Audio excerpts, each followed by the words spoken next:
পুজোর মুখে নিম্নচাপের আশঙ্কা ক্রমশ বাড়ছে। বিস্তারিত আপডেট নেব ওয়েদারের। আমরা অয়ন ঘোষালের থেকে আমাদের প্রতিনিধি আমাদের সঙ্গে রয়েছেন, সরাসরি অয়নের সঙ্গে আমরা কথা বলবো এই বিষয়ে। আপনাদের আরও একবার জানিয়ে রাখি, পুজোর মুখে নিম্নচাপের আশঙ্কা আরও বাড়ছে। ঘূর্ণাবর্ত আজই নিম্নচাপে পরিণত হতে পারে এবং তার জেরেই আজ দুই বঙ্গে বৃষ্টির পূর্বাভাস। অয়ন ঘোষালের থেকে জানবো বিস্তারিত। আমাদের প্রতিনিধি রয়েছেন আমাদের সঙ্গে সরাসরি। অয়ন, কি জানতে পারছো, কি আপডেট রয়েছে?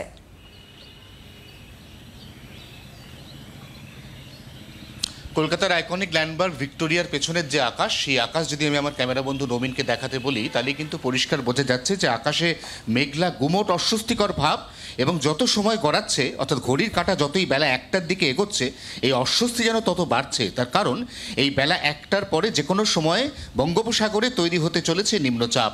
এই নিম্নচাপ অত্যন্ত শক্তিশালী, কিন্তু যেহেতু এর অভিমুখ সরাসরি পশ্চিমবঙ্গের দিকে নয়, অনেকটাই ওড়িশা ঘেঁষা, অতএব এই নিম্নচাপের প্রভাবে বাংলা খুব অস্বাভাবিক বেশি পরিমাণ বৃষ্টি অন্তত এই পুজো বা তার আগের বাকি কটা দিন পাবে না। যেটা পাবে সেটা হচ্ছে দক্ষিণবঙ্গে প্রায় সারাদিন ঝিরঝিরে বৃষ্টি, বিক্ষিপ্তভাবে হালকা মাঝারি বৃষ্টি, এবং সেটাও পাবে হচ্ছে আজ অর্থাৎ শুক্রবার এবং আগামীকাল শনিবার এবং রবিবার, অর্থাৎ দ্বিতীয়া, তৃতীয়া এবং চতুর্থী বিক্ষিপ্তভাবে বৃষ্টি পেতে চলেছে।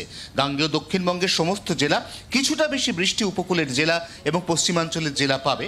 সোমবারের পর পরিস্থিতির অনেকটাই উন্নতি ঘটবে দক্ষিণবঙ্গের ক্ষেত্রে। কিন্তু যদি উত্তরবঙ্গের পুজোপ্রেমী মানুষদের কথা ভাবি, তাহলে দেখা যাবে যে আজ এবং আগামীকাল উত্তরবঙ্গের অন্তত 3টে জেলাতে ভারী থেকে অতি ভারী বৃষ্টির পূর্বাভাস দেওয়া হয়েছে, যেটা দুর্গাপুজোর প্রাক্কালে একেবারেই কোনো সুখদায়ক খবর নয়।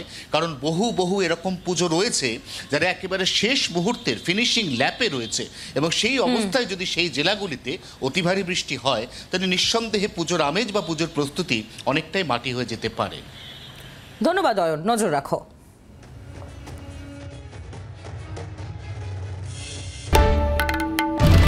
বাংলার আওয়াজ, বাঙালির আবেগ, জি 24 ঘন্টা।